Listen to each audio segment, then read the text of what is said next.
সুতরাং আল্লাহ তাআলা বলতে চান, কিয়ামত যে কোনো সময় সংগঠিত হতে পারে। সদা সর্বদা আমলের উপর তোমাদেরকে অটল থাকতে হবে।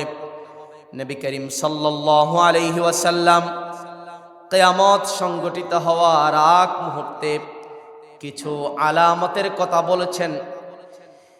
অধিকাংশ আলামতগুলো প্রকাশ পেয়ে গেছে। কিয়ামতের আলামত সমূহের মধ্যে সবচেয়ে ভয়াবহ একটি আলামত হলো দাজ্জালের আবির্ভাব হবে। দাজ্জাল পৃথিবীতে 40 দিন অবস্থান করবে কিয়ামতের পূর্বে। কিয়ামত সংগঠিত হওয়ার ঠিক 40 দিন আগে, এই 40টা দিন দাজ্জাল পৃথিবীতে বসবাস করবে। তার টার্গেট থাকবে, উদ্দেশ্য থাকবে উম্মতে মুহাম্মদের ঈমান ধ্বংস করে পথভ্রষ্ট করে জাহান্নামে নিয়ে যাওয়া। নাউজুবিল্লাহ, জোরে বলেন। এক হাদিসে আল্লাহর হাবিব সাল্লাল্লাহু আলাইহি ওয়াসাল্লাম বলছেন, দাজ্জাল পৃথিবীতে আগমন করবে, তার চলাফেরা হবে বাতাসের মতো দ্রুত গতিতে। সে চলাফেরা করবে, গোটা পৃথিবীতে তার পা মাটিতে পড়বে, এমন কেউ থাকবে না তার সঙ্গে মোলাকাত হবে না।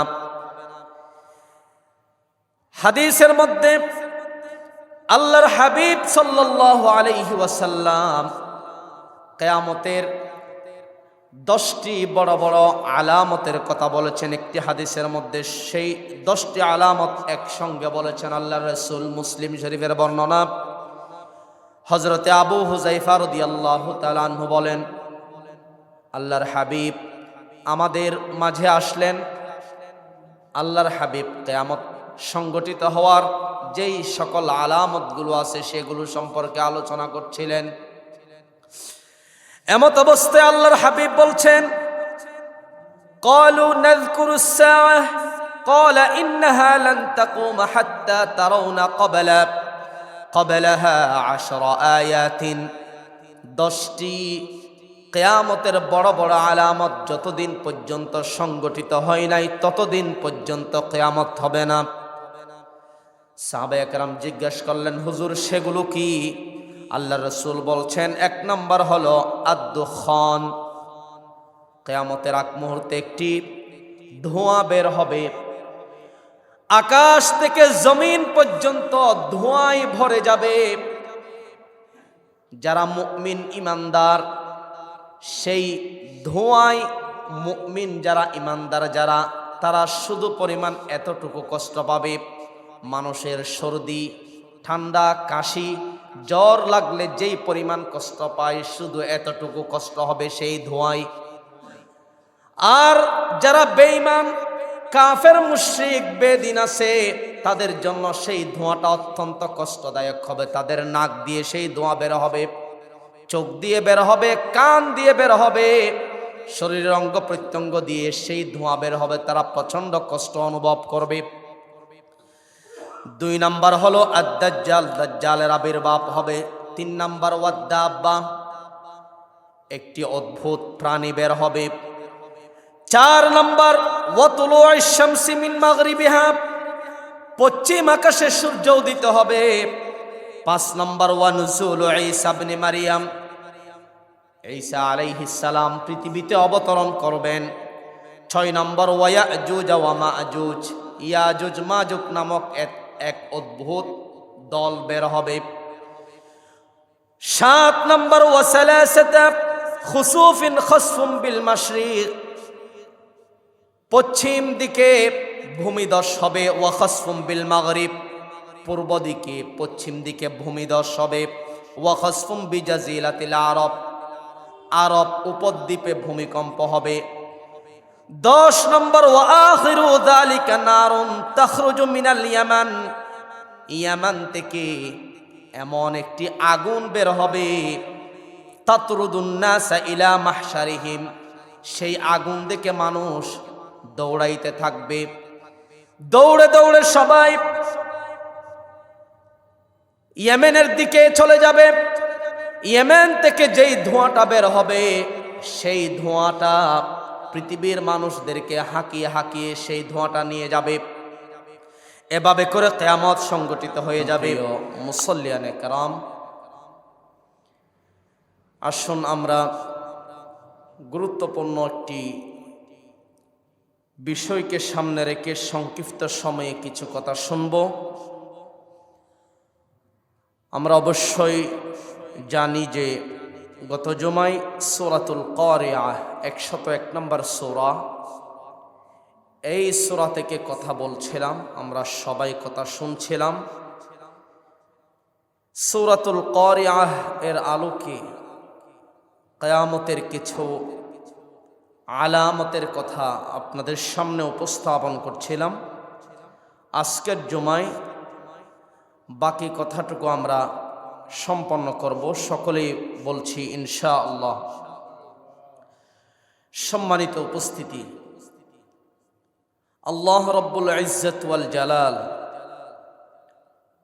মানুষের ভালো মন্দ যাচাই করার জন্যে পৃথিবীতে আমাদেরকে পাঠিয়েছেন। আল্লাহ তাআলা সকল মানব জাতিকে তার ইচ্ছার উপর ছেড়ে দেওয়া হয়েছে, তার অধিকারের উপর ছেড়ে দিয়েছেন। অর্থাৎ এই পৃথিবীতে ভালো কাজ করারও সুযোগ দিয়েছেন, খারাপ কাজ করারও সুযোগ দিয়েছেন। কেউ ইবাদত বান্দাগি না করলেও, মসজিদে না আসলেও, ভালো ভালো আমলগুলি না করলেও কেউ তাকে বাধা দিবে না। তার ইচ্ছার উপর আল্লাহ তাআলা ছেড়ে দিয়েছেন।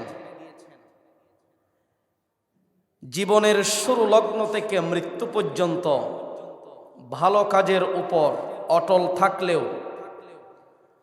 আল্লাহ রাব্বুল আলামিন তাকে এই অধিকারটা দিয়েছেন। আবার খারাপ কাজ করলেও পুরাটা জীবন সেই অধিকারটাও আল্লাহ তাআলা তাকে দিয়েছেন। ভালো ও মন্দ যাচাই বাছাই করার জন্য আমাদেরকে আল্লাহ তাআলা পৃথিবীতে পাঠিয়েছেন।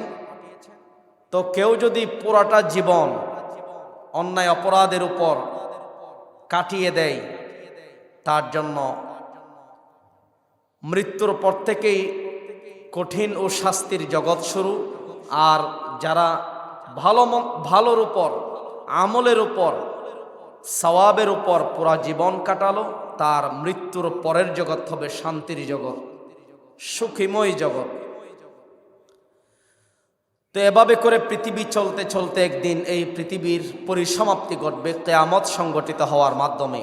সেই কিয়ামত সংগঠিত যেদিন হবে, সেই দিন মানুষের অবস্থা কেমন হবে তা আল্লাহ তাআলা সূরাতুল কারিআর ভিতরে উপস্থাপন করেছেন।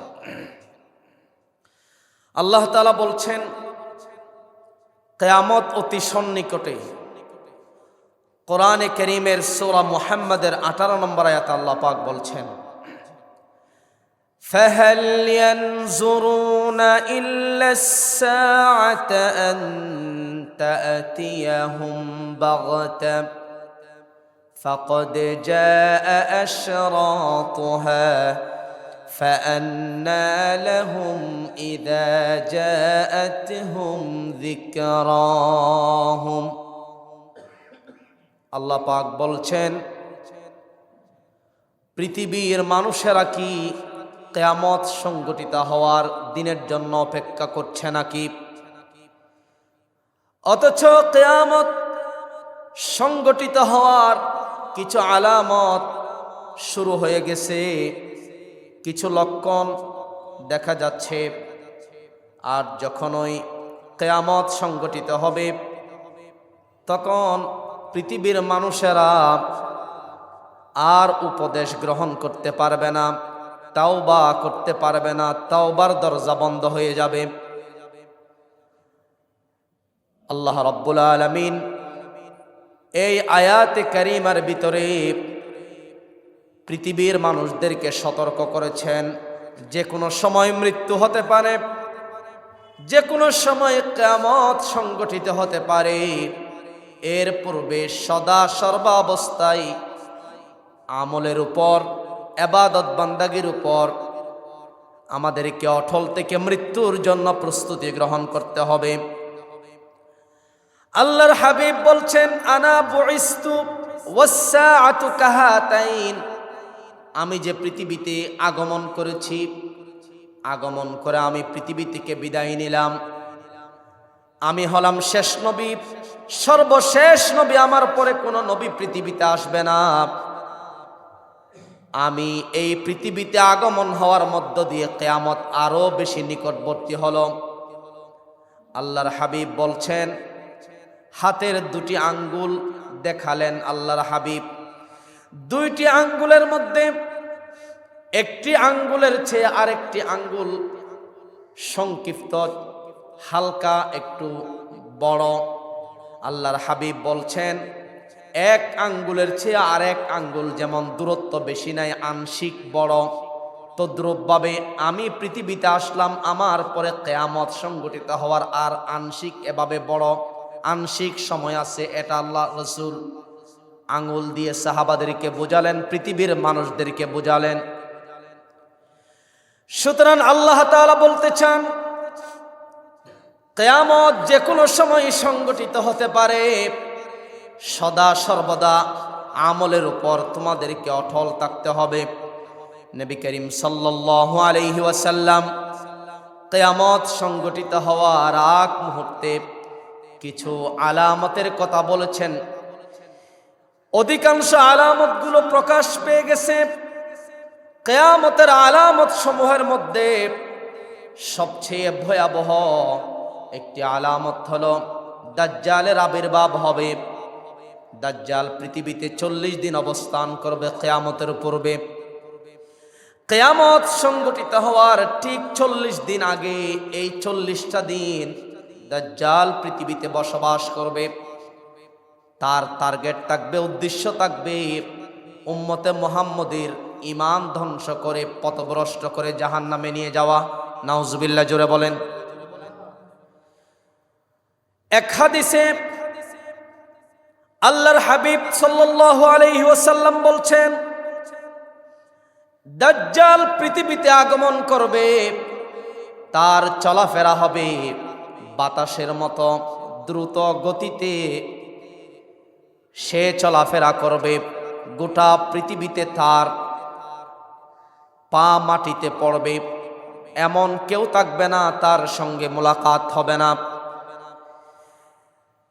হাদিসের মধ্যে আল্লাহর হাবিব সাল্লাল্লাহু আলাইহি ওয়াসাল্লাম কিয়ামতের 10টি বড় বড় আলামতের কথা বলেছেন একটি হাদিসের মধ্যে। সেই 10টি আলামত একসঙ্গে বলেছেন আল্লাহর রাসূল। মুসলিম শরীফের বর্ণনা, হযরতে আবু হুযায়ফা রাদিয়াল্লাহু তাআলা আনহু বলেন, আল্লাহর হাবিব আমাদের মাঝে আসলেন।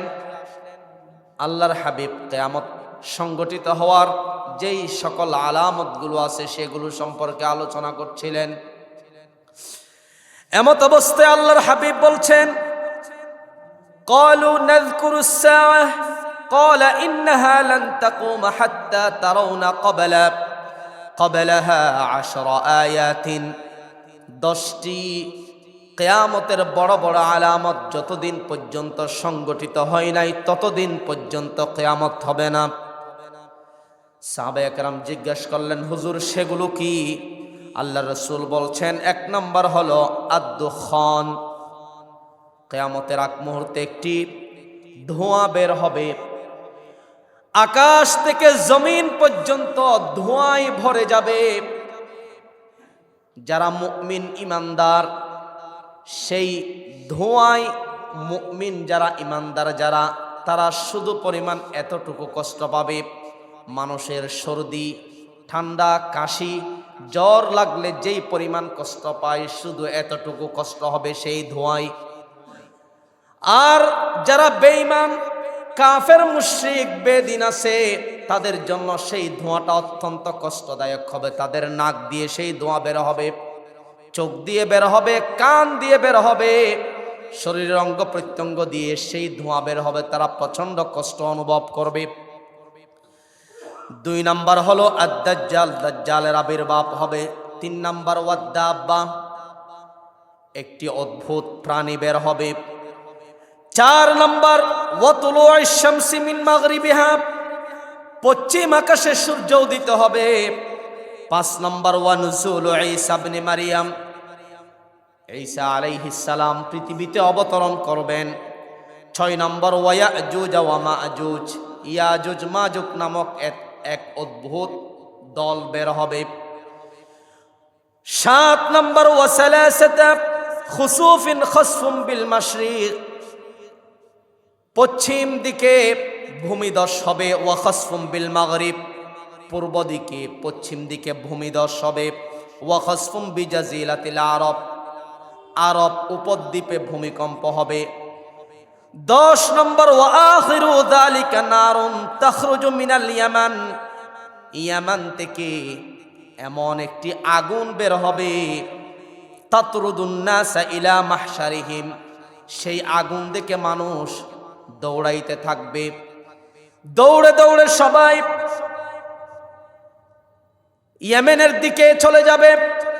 ইয়েমেন থেকে যেই ধোঁয়াটা বের হবে, সেই ধোঁয়াটা পৃথিবীর মানুষদেরকে হাঁকিয়ে হাঁকিয়ে সেই ধোঁয়াটা নিয়ে যাবে। এভাবে করে কিয়ামত সংগঠিত হয়ে যাবে।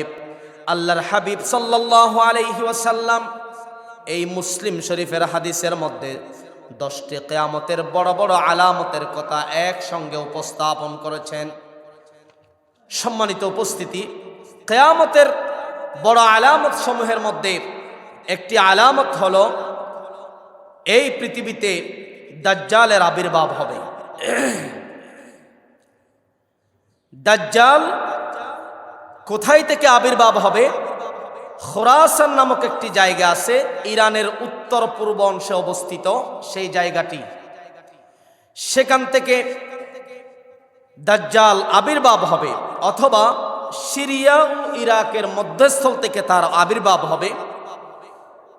তার একটি চোখ হবে অন্ধ, তার কপালের মধ্যে কাফ ফা র 3টি অক্ষর লেখা থাকবে কাফের, তার সাথে থাকবে আগুন এবং তার সাথে থাকবে একটি বাগান। মূলত আগুনটা হচ্ছে মুমিনদের জন্য জান্নাত, আর বাগানটা হচ্ছে কাফের মুশরিকদের জন্য জাহান্নাম। দাজ্জাল পৃথিবীতে 40 দিন অবস্থান করবেন। সবাই বলেন তো কয় দিন? 40 দিন। তার প্রথম দিনটি হবে 1 বছরের সমান, দ্বিতীয় দিনটি হবে 1 মাসের সমান, তৃতীয় দিনটি হবে 1 সপ্তাহের সমান, আর বাকি 37 দিন হবে অন্যান্য দিনের মতো। দাজ্জালের হুকুমে বৃষ্টিপাত হবে। জমিনের ভিতরে যেই সকল মাল সমূহ রয়েছে, স্বর্ণ অলংকার খনিজ সম্পদগুলো মাটি বের করে দিবে দাজ্জালের পিছনে মৌমাছির মতো। সেই জমিনের সম্পদগুলো তার পিছনে ছুটতে থাকবে। মুমিন যারা তারা দাজ্জালকে চিনবে, কিছু মানুষ দাজ্জালকে চিনবে না, তার অনুসারী হয়ে ঈমানহারা হয়ে যাবে, জাহান্নামী হয়ে যাবে। আল্লাহ রাব্বুল আলামিন আমাদেরকে যেন দাজ্জালের ফিতনা থেকে হেফাজত করেন, বলেন আমিন। দাজ্জালের ফিতনা খুব ভয়াবহ হবে। দাজ্জাল পুরা পৃথিবীতে বাতাসের মতো দ্রুতভাবে চলবে। মুমিন যারা তাদের উপর নির্যাতন চালাবে, মৃত মানুষকে জীবিত করবে। দাজ্জাল একটা তলোয়ার দিয়ে এক যুবককে হত্যা করবে, 2 টুকরা করে ফেলবে। 2 টুকরা করে সে এক চোখ দিয়ে যতদূর পর্যন্ত তার দৃষ্টিসীমা, ততদূর পর্যন্ত ওই যেই যুবককে হত্যা করবে তার 2টা টুকরা সেদিকে নিক্ষেপ করবে। দৃষ্টিসীমা যতদূর যায় সেখানে নিক্ষেপ করবে। এরপরে পুনরায় সেই যুবককে আবার জীবিত করবে।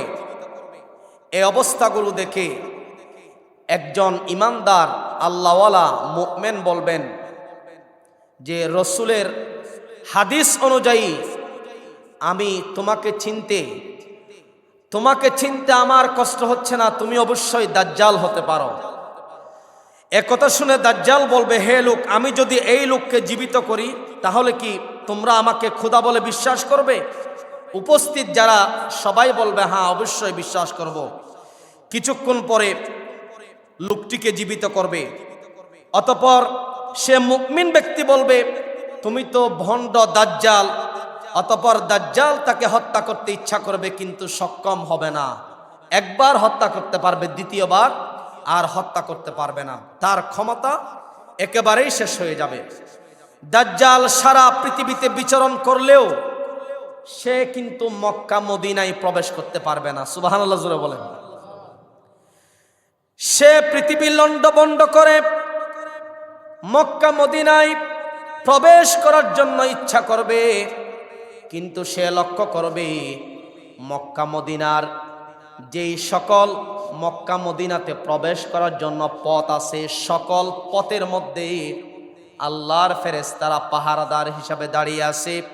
আল মালাইকাতু ইয়াহরুসুনাহা, মক্কা মদিনার প্রবেশের রাস্তায় আল্লাহর ফেরেশতারা তরবারি নিয়ে দণ্ডায়মান আছে, পাহারাদারি করছেন ফেরেশতারা। তখন মক্কা মদিনায় সে আর প্রবেশ করতে পারবে না। অবশেষে মক্কা মদিনার ভিতরে একটা ভূমিকম্প হবে। ভূমিকম্প হওয়ার পরে মক্কা মদিনার ভিতরে যারা মুনাফিক আছে তারা ভয় পেয়ে যাবে। মক্কা মদিনার মুনাফিকরা ভয় পেয়ে সেখান থেকে বের হয়ে যাবে। সেখান থেকে বের হয়ে দাজ্জালের সাথে যোগদান করবে। দাজ্জালের সাথে যোগদান করার পর তাদেরকে নিয়ে সিরিয়ার দিকে চলে যাবেন। দাজ্জাল যখন সিরিয়াতে আগমন করবেন, শাম দেশের 40 জন আবদাল যারা কাবা শরীফ তাওয়াফ করছিলেন, কাবা শরীফ তাওয়াফ করা অবস্থায় হঠাৎ করে তারা ইমাম মাহদী আলাইহিস সালামকে দেখতে পাবে। ইমাম মাহদী আলাইহিস সালামকে তারা চিনবে। চিনার পর সেই 40 জন সিরিয়ার শামের মানুষ যারা তাওয়াফ করতে আসছিল, তারা ইমাম মাহদী আলাইহিস সালামের হাতে হাত রেখে মুরিদ হবে, বায়াত গ্রহণ করবে। ইমাম মাহদী আলাইহিস সালামের মুরিদের সংখ্যা হবে 313 জন। কয়জন? 313 জন। ইমাম মাহদী আলাইহিস সালামের পিতার নাম হবে আব্দুল্লাহ, মায়ের নাম হবে আমেনা। নবী করিম সাল্লাল্লাহু আলাইহি ওয়াসাল্লামের বংশ থেকে ইমাম মাহদী আলাইহিস সালামের আত্মপ্রকাশ হবে। ইমাম মাহদী তার মুরিদ ও ভক্তদেরকে নিয়ে দাজ্জালের মোকাবেলা করার জন্য দামেস্কের বাইতুল মুকাদ্দাসের দিকে চলে আসবেন। বাইতুল মুকাদ্দাসে চলে আসার পর আসরের আজান হয়ে যাবে। ইমাম মাহদী আলাইহিস সালাম যখন দাজ্জালের মোকাবেলা করার জন্য দামেস্কের বাইতুল মুকাদ্দাস জামে মসজিদে আসরের নামাজের জন্য প্রস্তুতি নেবেন, তখন হযরতে ঈসা আলাইহিস সালাম দামেস্কের বাইতুল মুকাদ্দাসের ছাদের উপর পূর্ব পাশে সাদা একটা মিনারা আছে, সেই মিনারার মধ্যে আকাশ থেকে অবতরণ করবেন, আকাশ থেকে নামবেন। ঈসা আলাইহিস সালামের শরীরের মধ্যে 2টি রঙিন চাদর রয়েছে। কয়টি?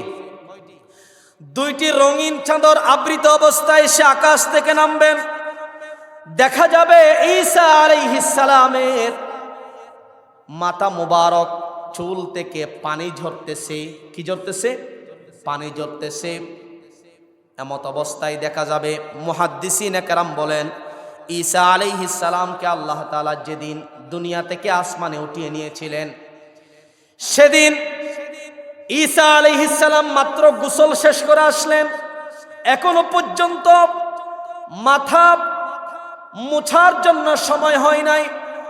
গোসল মাত্র শেষ করলেন, সঙ্গে সঙ্গে আল্লাহ রাব্বুল আলামিন আকাশের মধ্যে উঠিয়ে নিলেন। আকাশের মধ্যে উঠিয়ে নেওয়ার পর আল্লাহ তাআলা আসমানে এমন একটি নির্জন প্রান্তরে ঈসা আলাইহিস সালামকে রেখে দিলেন, যেই জায়গাটি হচ্ছে ফ্রিজের মতো ঠান্ডা। এখন ঈসা আলাইহিস সালাম আসমানের যেই জায়গায় আছে, সেই জায়গাটি হচ্ছে ফ্রিজের মতো ঠান্ডা। এরকম একটা জায়গায় তাকে রাখানো হয়েছে। সেখান থেকে ঈসা আলাইহিস সালাম কিয়ামতের পূর্ব অবতরণ করবেন। এই জন্য বাইতুল মুকাদ্দাসের ছাদের উপর পূর্ব মিনারার সাদা মিনারার উপর যখন তিনি আসমান থেকে নামবেন, তখন লোকেরা দেখবে তার মাথা মুবারক থেকে পানি ঝরতেছে। আল্লাহু আকবার বলেন। আসরের নামাজ সময় হয়ে যাবে। আসরের নামাজের ইমাম মাহদী আলাইহিস সালাম নামাজে দাঁড়ানো অবস্থায় একামত হয়ে গেছে। আসরের নামাজের জন্য দাঁড়িয়ে যাবেন, এমত অবস্থায় খবর পেলেন ছাদের উপরে ঈসা আলাইহিস সালাম অবতরণ করলেন। তার জন্য অপেক্ষা করা হবে, তিনি নামবেন। নামার পরে ইমাম মাহদী আলাইহিস সালাম বলবেন, ওগো ঈসা, আপনি ইমামতি করেন।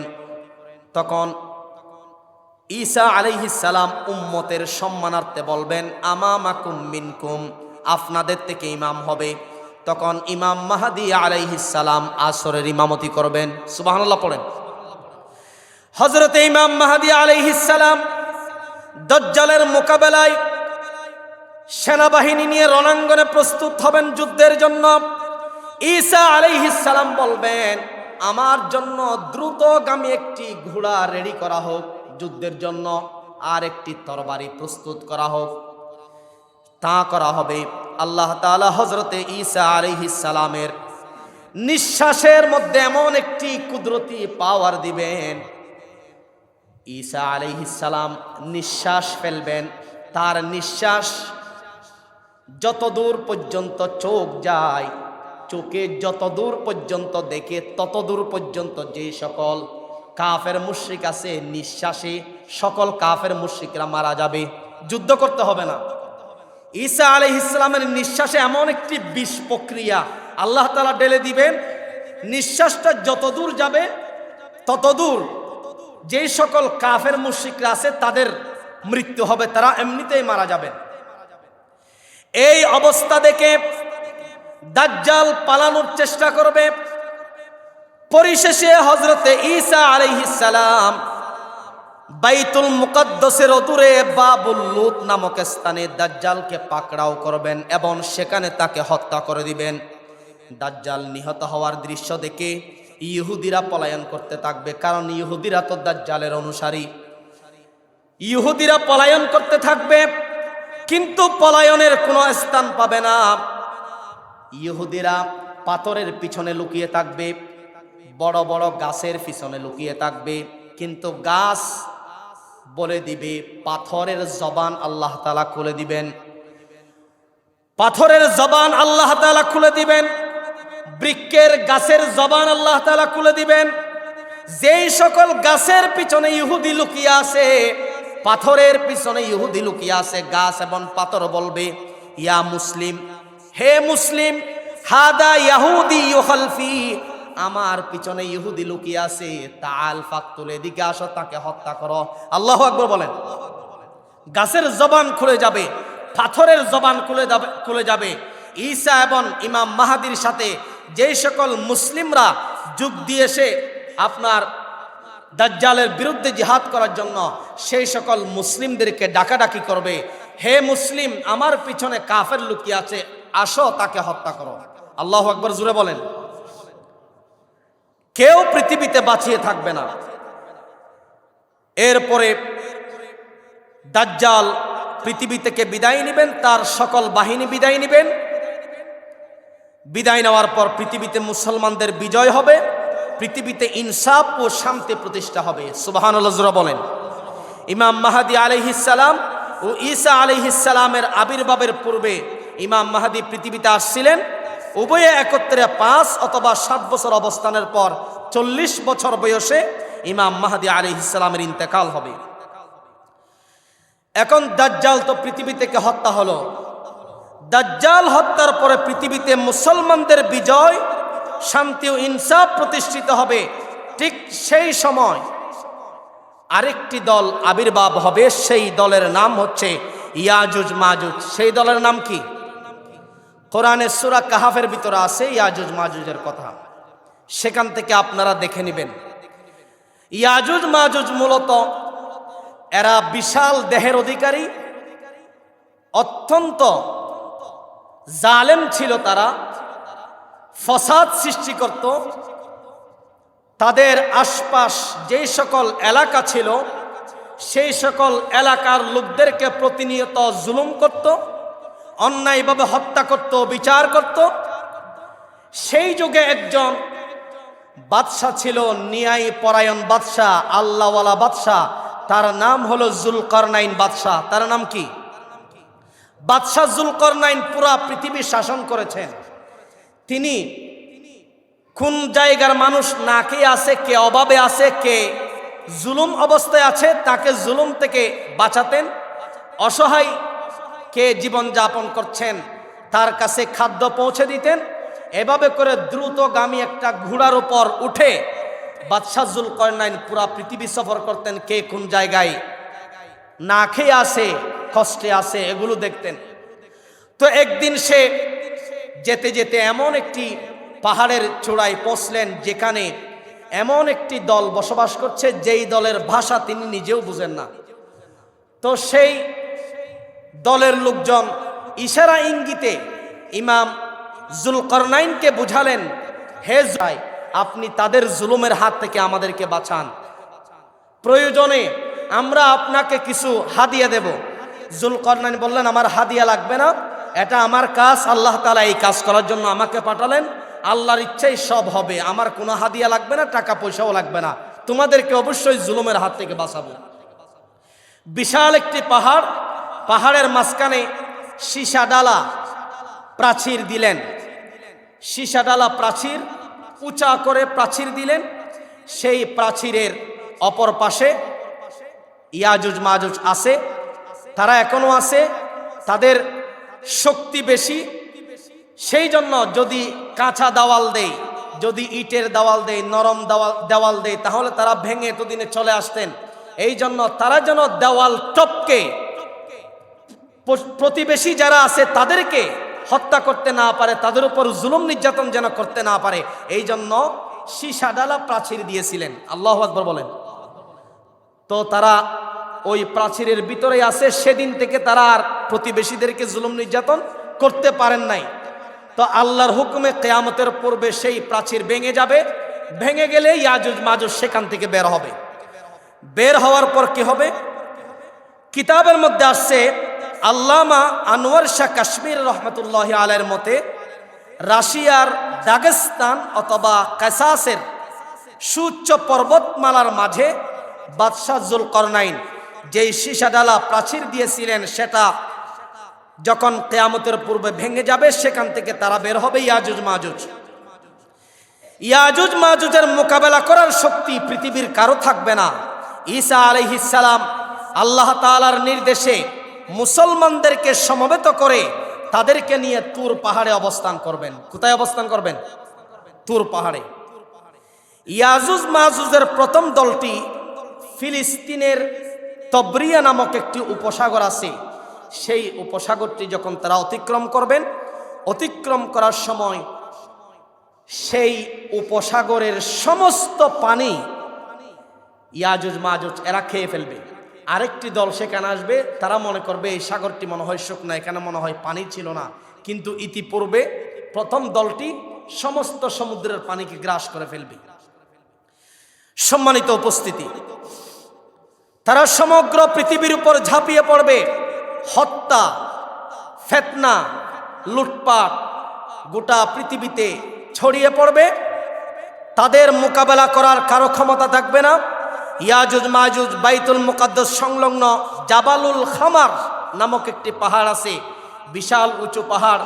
সেই পাহাড়ের উপর উঠে তারা ঘোষণা করবেন যে আমরা পৃথিবীতে যারা অধিবাসী তাদেরকে হত্যা করলাম, এবার আকাশের অধিবাসীদেরকে হত্যা করব। নাউজুবিল্লাহ পড়েন।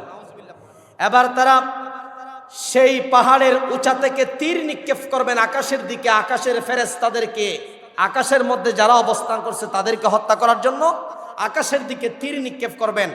আল্লাহ তাআলার নির্দেশে তীরটা ব্যর্থ হয়ে নিচের দিকে ফিরে আসবেন। তো ইয়াজুজ মাজুজ তারা মনে করবে আমাদের কাজ সফল হয়েছে, আকাশের অধিবাসীদেরকেও আমরা শেষ করে দিলাম। নাউজুবিল্লাহ জোরে বলেন। সম্মানিত উপস্থিতি, তো তারা একথা বলবে আকাশের অধিবাসীদেরকে শেষ করে দিলাম, তারা খুশিতে আত্মহারা হয়ে যাবে। ইয়াজুজ মাজুজের আকৃতির বিষয়ে ইতিহাসের কিতাবে এসেছে ইয়াজুজ মাজুজের আকৃতি হবে, সামনের দিকটা হবে মানুষের মতো আর পিছনের দিকটা হবে জানোয়ারের মতো। তাদের একটা কান এত বড় হবে, একটা কান জমিনের মধ্যে বিছাবে আর একটা কান শরীরের মধ্যে ঝাঁপাবে, এভাবে করে তারা জমিনের মধ্যে ঘুমাবেন। তাদের কান এত বড় হবে। হযরতে ঈসা আলাইহিস সালাম ও তার সঙ্গী সাথীরা তুর পাহাড়ে পানাহারের বস্তু সামগ্রীর ঘাটতির কারণে কষ্ট পাচ্ছেন। কারণ ইয়াজুজ মাজুজ তারা তো পুরা পৃথিবীতে যে সকল খাদ্য সামগ্রী আছে সবগুলো খেয়ে শেষ করে দিবে। খাদ্য সমস্যার সম্মুখীন হবে, পানির সমস্যার সম্মুখীন হবে। এই কষ্ট থেকে দূর করার জন্য ঈসা আলাইহিস সালাম ইয়াজুজ মাজুজের বিরুদ্ধে আল্লাহর কাছে দোয়া করবেন। কারণ তার সাথে তো পারবে না, ক্ষমতা তার শক্তি বেশি। আল্লাহর কাছে দোয়া করবেন, আল্লাহ তাআলা ঈসা আলাইহিস সালামের দোয়া কবুল করবেন। অতঃপর আল্লাহ তাআলা এক মহামারী পাঠাবেন, এক মহামারী পৃথিবীর মধ্যে পাঠাবেন। ইয়াজুজ মাজুজ আর খাবার পাবে না। সেই মহামারীতে পড়ে ইয়াজুজ মাজুজ যারা, তাদের সমস্ত দল মৃত্যুবরণ করবে। মৃত্যুবরণ করে সকল জায়গায় তাদের লাশ পড়ে থাকবে। এখনো পর্যন্ত ঈসা আলাইহিস সালাম তুর পাহাড় থেকে অনুসারীদেরকে নিয়ে নিচে আসে নাই। ইয়াজুজ মাজুজের শরীর থেকে এমন পচা দুর্গন্ধ বের হবে, আল্লাহর কাছে আবার দোয়া করবেন ঈসা আলাইহিস সালাম, ওগো আল্লাহ তাআলা, এমন দুর্গন্ধ বের হচ্ছে, আমরা তো এখানে তুর পাহাড়ের উপরও থাকা যাচ্ছে না। তখন আল্লাহ তাআলা একটি রহমতের বৃষ্টি বর্ষণ করবেন। রহমতের বৃষ্টি বর্ষণ করার পর গোটা পৃথিবীতে এমন শুকনা জায়গা থাকবে না যেই জায়গায় রহমতের বৃষ্টির পানি পৌঁছাবে না। সুবহানাল্লাহ, জোরে বলেন। আল্লাহ রাব্বুল আলামিন আকাশ থেকে একটা পাখি পাঠাবেন। তাফসীরের কিতাবে এসেছে সেই পাখির গর্দান হবে উটের গর্দানের মতো। সেই পাখি এসে ইয়াজুজ মাজুজের যে পচা অংশগুলো, শরীরের যে পচা অংশগুলো রয়েছে, সেগুলো ওই পাখিগুলো টুটে গ্রহণ করে আল্লাহ তাআলা যেখানে ফেলে দিতে বলেন সেখানে ফেলে দিবেন। গোটা পৃথিবীতে বৃষ্টিপাত হবে। বৃষ্টিপাত হওয়ার পর গোটা পৃথিবীটা এমন ভাবে পরিষ্কার হয়ে যাবে। আল্লাহর হাবিব বলছেন যে কাঁচের গ্লাস যেভাবে তোমরা সাবান দিয়ে পরিষ্কার করলে কাঁচের গ্লাসটা একেবারেই ঝকঝকে হয়ে যায়, ঠিক তদ্রূপভাবে ওই বৃষ্টির পানিতে গোটা পৃথিবীটা একেবারেই ঝকঝকে পরিষ্কার হয়ে যাবে। সুবহানাল্লাহ, জোরে বলেন।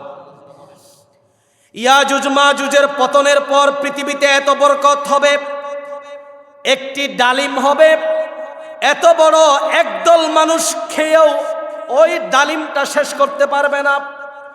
ডালিমের যেই আপনার খোসা আছে, বাহিরের খোসা, এটা দিয়ে মানুষেরা ছাতা তৈরি করে সেখানে অবস্থান করতে পারবে, এত বড় ডালিম। এরপরে একটি ছাগলের দুধ একটি পরিবারের জন্য যথেষ্ট হবে। একটি গাভীর দুধ একদল গোত্রের জন্য যথেষ্ট হবে। একটি উটনির দুধ একটি দলের জন্য যথেষ্ট হবে। এত এত পরিমাণ বরকত আল্লাহ রাব্বুল আলামিন ঢেলে দিবেন। জোরে বলুন সুবহানাল্লাহ। হযরতে ঈসা আলাইহিস সালাম দুনিয়াতে অবতরণের 7 বছর পর, তিনি তো আগেও আসছিলেন, সেই বয়সকে যোগ করে 40 বছর হবে। 40 বছর বয়সে ঈসা আলাইহিস সালাম মৃত্যুবরণ করবেন। নবী করিম সাল্লাল্লাহু আলাইহি ওয়াসাল্লামের কবরের পাশে তাকে দাফন করা হবে। সুবহানাল্লাহ, জোরে বলেন। এরপরে 4 নম্বরে ঈসা আলাইহিস সালাম ইন্তেকালের পর, ভালো করে শুনেন, ঈসা আলাইহিস সালাম ইন্তেকালের পর গোটা পৃথিবীর মানুষ আবারও শিরকের মধ্যে নিপতিত হবে, কুফরির মধ্যে নিমজ্জিত হয়ে যাবে, শিরক এবং কুফরির মধ্যে ডুবে যাবে। বাইতুল্লাহ শরীফের পূর্ব দিকে সাফা পাহাড়, আমরা যারা এখানে গিয়েছি আমরা ওই পাহাড়টা চিনি, সাফা পাহাড়। সাফা পাহাড়ের মধ্যে একটা ভূমিকম্প হবে। ভূমিকম্প হয়ে সাফা পাহাড়টি ভেঙে যাবে। এবার সাফা পাহাড়ের ভিতর থেকে একটা অদ্ভুত জন্তু বের হবে। কিতাবে এসেছে সেই জন্তুটার মাথা থেকে পা পর্যন্ত অঙ্গ প্রত্যঙ্গ এক এক ধরনের। যেমন সেই জন্তুর মুখটা হবে মানুষের মতো, আর পা হবে উটের মতো, ঘাড় হবে ঘোড়ার মতো, হাত হবে বানরের মতো এবং শিংটা হবে হরিণের মতো। সে দ্রুত গতিতে পৃথিবীতে চলাফেরা করবে। এমন কোনো মানুষ থাকবে না পৃথিবীতে যেই মানুষের সাথে ওই জন্তুটার মোলাকাত হবে না। সবচেয়ে আশ্চর্যের বিষয় হলো ওই জন্তুকে আরবিতে বলা হয় দাব্বাতুল আরদ। আরদ মানে হচ্ছে জমিন। সাফা পাহাড় থেকে ওই জন্তুটা বের হবে। জন্তুর হাতের মধ্যে একটি লাঠি থাকবে। ওই লাঠিটা মূসা আলাইহিস সালামের লাঠি।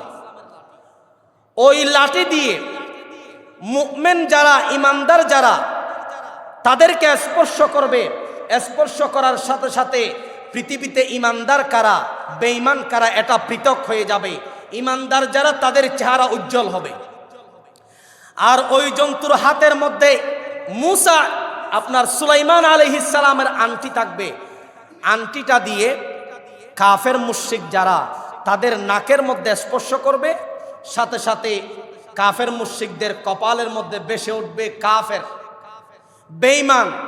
তাহলে গোটা পৃথিবীতে মানুষ দুই ভাগে বিভক্ত হলো, মুমিন কারা আর বেঈমান কারা, এটা আলাদা হয়ে গেল। ওই জন্তুটার মাধ্যমে আল্লাহ তাআলা মুমিন এবং কাফেরদেরকে আলাদা করবেন। সুবহানাল্লাহ জোরে বলেন। আল্লাহ তাআলা একদিন হঠাৎ করে নির্মল বায়ু প্রেরণ করবেন। ওই বায়ুটা, বাতাসটা মুসলমানদের বগলের মধ্যে লাগবে। বগলের মধ্যে লাগার সঙ্গে সঙ্গে সমস্ত ইমানদারের মৃত্যু হয়ে যাবে। এমনকি কোন ইমানদার যদি পাহাড়ের উপরেও থাকে, কোন গুহার মধ্যেও থাকে, ওই বাতাসটা সেখানে গিয়েও পৌঁছাবে। সেই বাতাসটা শরীরে লাগার সঙ্গে সঙ্গে সবাই মৃত্যুবরণ করবে। আল্লামা ইবনে কাসির রহমাতুল্লাহি আলাইহি বলেন, আল্লাহ তাআলা পশ্চিম আকাশে একটি বড় দরজা খোলা রেখেছেন। সেই দরজার প্রস্থ হবে 70 বছরের সমান। সুবহানাল্লাহ বলেন। পশ্চিম আকাশে এখনো পর্যন্ত বিশাল একটি দরজা আছে, আমরা দেখছি না। ওই দরজাটি খোলা আছে। দরজাটির প্রস্থ হচ্ছে 70 বছরের পথ সমান। সুবহানাল্লাহ বলেন। যতক্ষণ পর্যন্ত পশ্চিম আকাশে সূর্য উদিত হয় নাই, ততক্ষণ পর্যন্ত দরজাটি খোলা থাকবে। তাফসীরের কিতাবে এসেছে দরজাটি হচ্ছে তওবার দরজা। সবাই বলেন কিসের দরজা? কিয়ামতের পূর্বে একদিন লোকেরা রাত্রে ঘুমাবে, সমগ্র পৃথিবীর মানুষ ঘুমিয়ে পড়বে রাত্রে। হঠাৎ করে দেখা যাবে রাতটা শেষ হচ্ছে না, দীর্ঘ রাত। সবাই আশ্চর্য হয়ে যাবে, ঘুম থেকে লাফিয়ে লাফিয়ে উঠে যাবে। 10-20 ঘন্টা হয়ে গেল, রাত শেষ হচ্ছে না কেন, দিনের আলো দেখা যাচ্ছে না কেন? সবাই আশ্চর্য হয়ে চিৎকার করে করে, কিতাবের মধ্যে এসেছে মুসলিম সহ যে সকল বাসিন্দারা কাফের মুশরিক বেঈমান সবাই মসজিদের মধ্যে চলে আসবে। তখন কিন্তু কোনো কাজ হবে না। কাফের মুশরিকরা মন্দিরে যাবে না। ওই দীর্ঘ রাত দেখার পরে সবাই মসজিদের মধ্যে ছুটাছুটি করবে, কান্নাকাটি করবে। সকাল হবে, হঠাৎ করে সকাল হয়ে যাওয়ার পর দেখা যাবে সূর্যটা পশ্চিম দিকে উদিত হয়েছে। তওবার ওই দরজাটা বন্ধ হয়ে গেছে, এখন আর সময় নাই। ঠিক কিনা বলেন? সুতরাং সময় থাকতে আমাদেরকে তওবা করতে হবে। কিতাবে এসেছে মুহররমের 10 তারিখ শুক্রবার, ওই দিনটা যদি আল্লাহর নির্ধারিত সময়ের ভিতরে কিয়ামত সংঘটিত হওয়ার দিন হয়ে থাকে, মুহররমের 10 তারিখ শুক্রবার হঠাৎ একটি মৃদু আওয়াজ সবার কানে পৌঁছাবে। একটু পরই সেই আওয়াজ প্রকট হবে। সমস্ত প্রাণী এই বিকট আওয়াজ সহ্য করতে না পেরে মারা যাবে। আল্লাহ তাআলা ওই যে আমার আলোচ্য আয়াত সূরা কারিয়ার আয়াত, আল্লাহ রাব্বুল আলামিন বলছেন আল কারিআতু মাল কারিআ, খটখট আওয়াজ। আল কারিআ মানে খটখট আওয়াজ, বিকট আওয়াজ। বিকট আওয়াজটা কি? মাল কারিআ। আল্লাহ তাআলা অন্য আয়াতে ব্যাখ্যা দিচ্ছেন ইন্না জালজালাতাস সাআতি শাইউন আযীম, নিশ্চয় কিয়ামতের কম্পন ভয়ঙ্কর। সেদিন আকাশ সমূহের কি হবে, নক্ষত্র সমুদ্রের কি হবে? আল্লাহ তাআলা বলেন ইদাস সামাউন ফাতারাত, আসমান ফেটে যাবে, আসমান বিদীর্ণ হয়ে ফেটে ফেটে মাটিতে পড়ে যাবে সেই আওয়াজে। ওয়া ইদাল কাওয়াকিবুন তাসারাত, নক্ষত্রগুলো জ্বরে পড়ে যাবে। ওয়া ইদাল বিহারু ফুজ্জিরাত, আর সমুদ্রের পানিগুলো একাকার হয়ে যাবে। পৃথিবীতে যত সমুদ্র আছে সমুদ্রের পানি এক সাগরে এসে জমা হবে, লুনা পানি আর মিঠা পানি একত্রিত হয়ে যাবে। হাদিসের মধ্যে এসেছে ওই সকল পানির উপর আল্লাহ রাব্বুল আলামিনের নিদর্শন শুরু হবে। পানিতে আগুন জ্বলবে, আগুনের স্ফুলিঙ্গ আকাশ পর্যন্ত উঠে যাবে, সমগ্র পানিগুলো আগুনে পরিণত হয়ে যাবে। ওয়া ইদাল কুবুরু বুসিরাত, আর কবরের মধ্যে যারা শুয়ে আছে তারা কবর থেকে উঠে যাবে, কবর থেকে উঠে যাবে। পাহাড়ের কি হবে? আল্লাহ তাআলা সূরা কারিয়ার ভিতরে বলছেন ওয়া তাকুনুল জিবালু কালইহনিল মানফুশ, পাহাড়গুলো ভেঙে চুরে তোলার মতো উড়তে থাকবে। মানুষের অবস্থা হবে ইয়াউমা ইয়াকুনুন নাসু কাল ফারাশিল মাবসুস, মানুষের অবস্থা হবে আপনার মৌমাছির মতো, পতঙ্গের মতো। যে আলু দেখলে যেমন মশা এদিক সেদিক ছুটাছুটি করে, কিয়ামতের ভয়াবহ অবস্থায় মানুষের অবস্থা হবে মশার মতো, মৌমাছির মতো এদিক সেদিক ছুটাছুটি করবে। আল্লাহ তাআলা সেই কঠিন কঠিন মুহূর্ত থেকে আমাদের সবাইকে হেফাজত করুন, আমরা পড়ি আমিন। আল্লাহ রাব্বুল আলামিন সূরা হজের ভিতরে বলেন ইয়াউমা তারাউনাহা তাযহালু কুল্লু মুরদিআতিন আম্মা আরদাআত ওয়া তাদাউ কুল্লু যাতি হামলিন হামলাহা ওয়া তারান নাসা সুকারা ওয়া মা হুম বিসুকারা, যেদিন তোমরা তা দেখবে সেদিন স্তন্যকারিণী, স্তন্যদানকারিণী আপন দুগ্ধপুষ্য শিশুকে ভুলে যাবে। দুধের শিশু আছে, দুধের শিশুর কথা ভুলে যাবে আপন মা। গর্ভধারিণী তার সন্তানকে গর্ভপাত করে ফেলবে। মানুষের অবস্থা পাগলের মতো হবে। ওয়া মা হুম বিসুকারা, সে কোনো গাঁজা খাই নাই, নেশা খাই নাই, কিয়ামতের কঠিন অবস্থা দেখে সে পাগলের মতো, মাতালের মতো হয়ে যাবে। সূর্য ও চন্দ্রের কি হবে? সূর্য এবং চন্দ্র আসমান থেকে কষে সমুদ্রে পড়ে যাবে। সমুদ্রের পানি জমিনের 14 হাত উপরে উঠে যাবে। দুনিয়া ধ্বংসলীলা আসাদিত হয়ে মহাপ্রলয় সংগঠিত হবে। আল্লাহ পাক বলছেন ওয়া নুফিখা ফিস সূরি ফাসাইকা মান ফিস সামাওয়াতি ওয়া মান ফিল আরদি ইল্লা মান শাআল্লাহ। সবগুলো হওয়ার পর এবার আল্লাহ তাআলা ইসরাফিলকে অর্ডার করবেন ফুৎকার দাও। ওয়া নুফিখা ফিস সূর, ইসরাফিল আলাইহিস সালাম সিংগায় ফুঁক দিবেন। ফলে আসমানে যারা আছে, জমিনে যারা আছে সবাই বেহুশ হয়ে যাবে, শুধুমাত্র ফেরেশতা ব্যতীত আর জমিনে যাদেরকে আল্লাহ তাআলা আদেশ করেন তারা ব্যতীত। যাদেরকে ইচ্ছা আল্লাহ তাআলা তাদেরকে বেহুশ করবেন না।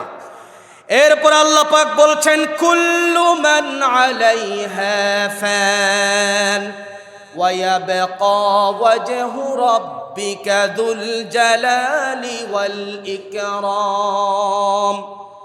জমিনের উপর যা ছিল সব কিছু ধ্বংস হয়ে গেল, এখন গোটা পৃথিবীতে বেঁচে আছে একজন, আওয়াজ দিয়ে বলেন তিনি কে? ওয়ায়াবকা ওয়াজহু রাব্বিকা যুল জালালি ওয়াল ইকরাম, আল্লাহ ছাড়া আর কেউ পৃথিবীতে বেঁচে থাকবে না। আল্লাহ তাআলা কুদরতিভাবে আসমান এবং জমিনকে তাবিজের মতো 3 বার পেঁচাবেন। কোরআনের মধ্যে আসছে পৃথিবী এবং আসমান এভাবে করে 3 বার ভাঁজ করা হবে, 3 বার খোলা হবে। অতঃপর আল্লাহ তাআলা নিজেই ঘোষণা করবেন লিমানিল মুলকুল ইয়াউম, আজকের রাজত্ব কার? জবাবদাতা পৃথিবীতে কেউ থাকবে না। তখন আল্লাহ তাআলা নিজেই উত্তর দিবেন লিল্লাহিল ওয়াহিদিল কাহার, আজকে আমার রাজত্ব, আমি আল্লাহর রাজত্ব এই পৃথিবীতে চলবে। ঠিক কিনা জোরে বলেন? সুতরাং সূরাতুল কারিয়া থেকে আমরা গত জুমা এবং আজকের জুমা আলোচনা শুনছি। সূরাতুল কারিয়া, এখানে 11টি আয়াত আছে, 101 নম্বর সূরা। এই সূরার উদ্দেশ্য হলো আল্লাহ তাআলা কিয়ামত সংগঠিত হওয়ার ভয়ঙ্কর মুহূর্তগুলো মানুষের সামনে উপস্থাপন করে গোটা মানব জাতিকে হেদায়েতের দিকে আনা এবং আলোর দিকে আনা, গোটা মানব জাতিকে কিয়ামত সম্পর্কে সতর্ক করে ঈমান আমলের পাল্লা ভারী করা। এই জন্য সূরাতুল কারিয়ার ভিতরে বলা হয়েছে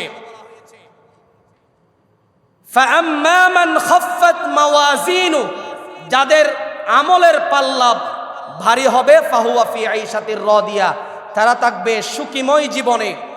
আর যাদের পাল্লা হালকা হবে তারা থাকবে হাওয়া নামক জাহান্নামে, সেখানে প্রজ্বলিত আগুন ধাও ধাও করে জ্বলবে, সেখানে যেতে হবে। এই জন্য আমাদের সবাইকে একটা কথা খেয়াল রাখতে হবে, যে কোনো সময় মৃত্যু চলে আসতে পারে। সদা সর্বদা আমলের উপর অটল থাকতে হবে, সদা সর্বদা ইবাদতের উপর, সওয়াবের উপর, কল্যাণমূলক কাজের উপর আমাদেরকে অটল থাকতে হবে। আল্লাহ তাআলা আমাদের সবাইকে সেই তৌফিক দান করুন। আমরা সকলে উচ্চ আওয়াজে পড়ি আমিন। ওয়া আখিরু দাওয়ানা আনিল হামদুলিল্লাহি।